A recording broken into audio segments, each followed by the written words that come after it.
तुमच्या पाल्यांनी, तुमच्या मुलांनी ह्या मुसे जटांकडून कोणते संस्कार घ्यायचे हो? या संदर्भातलं पत्र आम्ही तिकडचे प्राचार्य आहेत कोणी जोशी म्हणून त्यांना दिलं. त्यांना सुद्धा हाच प्रश्न विचारला. तुमची मुलगी सुद्धा इथे शिकते, तिला न्यूड व्हिडिओ बघायला द्याल का तुम्ही? म्हणजे तुमच्या मुलीने न्यूड व्हिडिओ बघायचे नाहीत तर मग दुसऱ्यांच्या मुलांनी न्यूड व्हिडिओ का बघायचे? आणि अशा महिलेला, अशा युट्यूबरला तुम्ही तिथे संस्कार करायला बोलवत्या मुलांवरती. काय संस्कार करणार आहे ती? दुसरा तो समय रैना नावाचा एक स्टँडअप कॉमेडियन यांनी बोलवला होता मध्यंतरी. काय संस्कार करणार तो? हे कॉलेजची कामं आहेत? स्टँडअप कॉमेडियन बोलवायचे? काय बोलला तो? मी वाक्य लिहून ठेवलेली आहेत त्याची. पॉर्न कोण कोण देखताय? तुमच्या मुलांना विचाराल का घरामध्ये, काय रे अश्लील व्हिडिओ बघतोस का?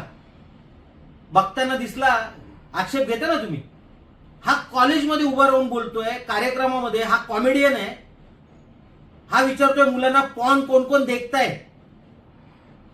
कोई फैकल्टी है तो उठ के चले जा, हे तुमच्या मुलांना ऐकायला पाठवता तुम्ही ॲलेग्रियाला. कोई फॅकल्टी आणि ते निर्लज्ज प्राध्यापक, अरे उठून फाटकन कानाखाली पेटवायला पाहिजे बोलल्यावरती तुम्हाला. ही बहिणीची इज्जत काढतोय तुमच्या, तो बहिणीची इज्जत काढतोय. मूर्ख ज्याची अवकात नाही तो समय रैना तुमच्या बहिणीची इज्जत काढतो. आणि प्राध्यापक तुम्ही ऐकून घेता शब्द. तिसरी ती बोलवलेली टेरिमिको, मी तुम्हाला व्हिडिओ दाखवतो. टेरिमिको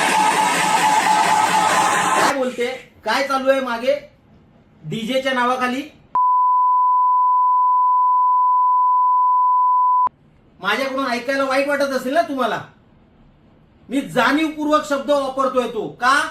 कारण तुम्हाला कळलं पाहिजे तुमची मुलं काय शिकतायत जाऊन कॉलेजमध्ये त्या, आणि कॉलेज काय त्यांच्यावरती संस्कार करते ते.